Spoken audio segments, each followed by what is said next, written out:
Hi everyone, it's Marian, and for today's video, I'm sharing with you my spring favorites. Thank you so much for joining me today. And last winter, I shared with you my favorites for that season, and now I'm sharing with you my spring favorites, from houseplants to products, activities, experiences, media, and books that I consumed this spring that are my favorites. But before we get started, if you're new to my channel, hi, my name is Marianne. Welcome to My Oasis Life, where I take you along my houseplant journey and share with you some of my tips and tricks along the way, and also share with you lifestyle content that is focused on sustainability, wellness, productivity, and also share with you some of my personal and travel vlogs here and there. So if those type of content interests you, please don't forget to subscribe to my channel by the end of this video, and also like this video and comment down below. I would love to hear from you. But yeah, let's go ahead and get started. So of course, we're going to start with the houseplants. I know that's what you're most interested to find out, which are my favorites for spring.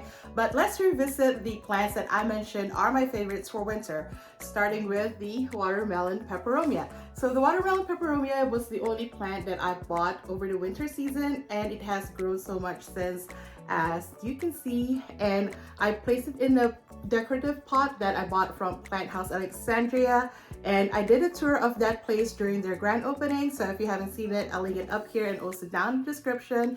But this one, I bought it from Lowe's for about like $4. It was on sale, and look how much it has grown already. It's so huge, and I'm really fortunate with this one because I know a lot of people said that they have problems with their watermelon peperomia, and so far I haven't had any problems with it. For me, this one is such a low maintenance plant. I just make sure to water it on time, and today I actually gave it a self-watering wick. So because this one does eat up a lot of water and does require a bit more frequent watering compared to my other plants, even though it's a peperomia and has like a little bit more succulent leaves, and placed it in this decorative pot, and look at it, they look so beautiful together. And the next plant favorite for winter was the Monstera standleyana aurea. As you can see, I have extended its pole, and it has been growing so many great leaves, and it's also starting to grow like really big ones. So yeah, so the winter favorites are holding up, and I'm really excited about that. But now let's talk about my spring favorites. For my spring plant favorites, I am mentioning 4 in this video, and the very first one is my Ficus Audrey. And you might have seen my video where I gave a tutorial on how to make your ficus plants branch, and this is the update on the Ficus Audrey. It has grown another branch here, and this one is growing as well. And I also think it's about to put out another branch up here. So I'm really excited about that because this is the one that I really want to branch out, because I've seen some plants like in West Elm that it was really beautiful when it has like branch instead of just like one straight stem. So I'm really excited for the future of this Ficus Audrey. Next one is my Dischidia variegata. I don't talk about this plant too much, but this plant I've been loving lately, especially now that it has started to trail and also has been producing this trail that is completely all white leaves. And I'm really surprised that it has been holding up and the leaves hasn't died off yet. So I'm really excited about that, and it's so pretty with this teapot that I thrifted off Goodwill like a couple years back.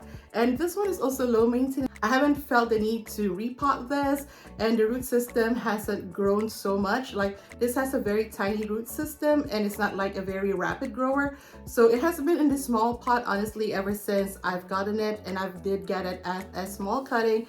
And this is one of those plants that I was able to grow from a single cutting. I've also did a video on my plants that I grew from single cuttings. So if you haven't seen that yet, I will also link it up here and also down in the description. But yeah, so look how pretty it is, especially with the white variegated leaves. And if you're looking for a string of plants and like the string of pearls, and those likes don't work for you, I highly suggest you try out a Dischidia, and they're really beautiful. I feel like Dischidias are very underrated, so this is definitely a variety of plant that is worth looking at. The next houseplant favorite is also a string of plants, which is my string of hearts variegata. And with this one, I'm really excited that it has finally started to trail. I also got this as a tiny single cutting, and it took a couple years before it got to this point, but I'm really excited. And with this one, once it started to trail, it's just like going off. It grows as fast as a regular string of hearts, even though it is variegated. So it just took some time to grow on top, but once it started to trail, it has been growing long. So I'm really excited, and I might do a YouTube Shorts or Instagram Reel on propagating this one, so watch out for that. And last and certainly not the least is my Thai Constellation Monstera. So this is a Thai Constellation Monstera that I imported from Thailand initially, and it grew to a very large plant until I propagated it here and traded it for an albo, which have since died, but that's okay.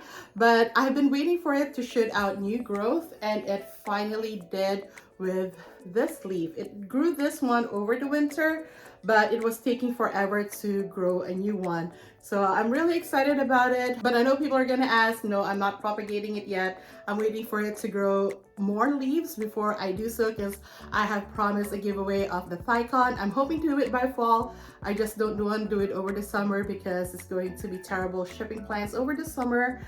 But yeah, I'm really excited for this Thicon, and I really hope it can get as huge as it did last year and make a comparison with it with my Thai Constellation Monstera that I got from Costa Farms, because that one is, I repotted it very recently. If you haven't seen that video, I'll also link it up here in the description.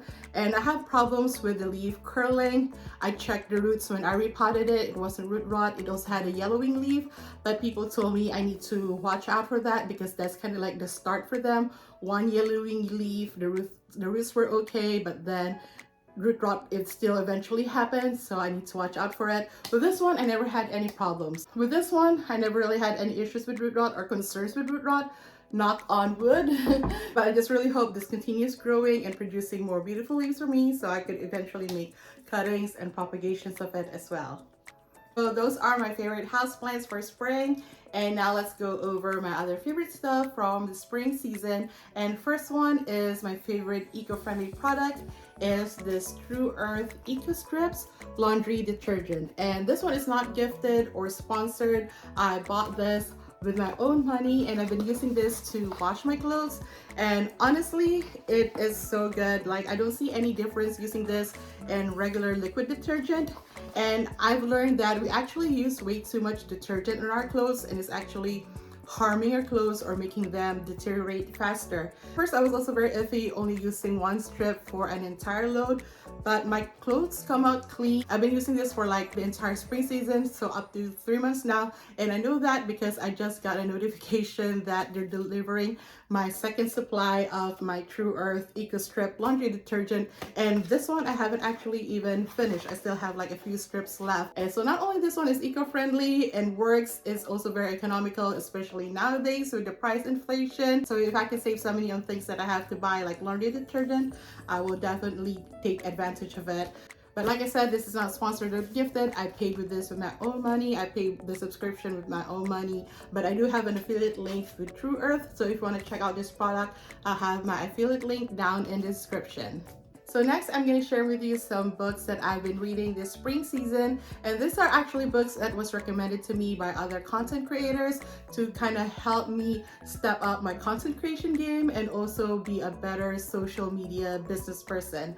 So the 3 books are, one is the 4-Hour Work Week, second is Essentialism, and the third one is Storytelling. There's actually a fourth one, Make It Stick, but I don't have access to that book yet. And all of this I just borrowed from the library as ebooks, so I don't have them physically with me. And the very first one that I've been reading, well, actually listening to, because it's an audiobook, is the 4-Hour Work Week. And with this one, I get why it is recommended by content creators and see value in it, but honestly, for me, it's filled with audacity of a white man. And especially since this book was written during the early aughts, even though the edition that I am listening to is a more updated one, a lot of the examples the author was giving from his own life is just, yeah, it worked for you because you are a white man. I don't think it would work for an immigrant POC woman, but there are overarching concepts and ideas that he talked about in the audiobook that really clicked something in my head that I probably should change my mindset on and adapt into my work or in my social media. If you could get a Cliff Notes version of this book, I highly suggest going with that first before diving into the book, because for me, I don't find any value in a lot of the stuff that he's talking, except for, again, the overarching ideas that he talked about in the book. But basically what he's advocating for in the book is time management, value your time as much as you value your money, because time is money, and delegate. Basically delegate your tasks or outsource your tasks to other people, and basically advocating for a work-life balance, which is a great idea, to not work ourselves to death for a mediocre retirement, and make sure that we are enjoying our life now and the fruits of our labor now.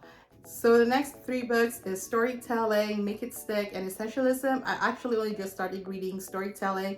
I have yet to read the other two, but it was recommended to me by other content creators, not necessarily to teach me how to go viral, but those books would help me create content that provides value and resonates more with my audience. So I'm really interested in that. So I want to read all of those books, and with Storytelling so far, it's a lot better with the 4-Hour Workweek book, and I find more value in reading that. But I just started reading that as well, and I hope to read the other two after I'm done with that.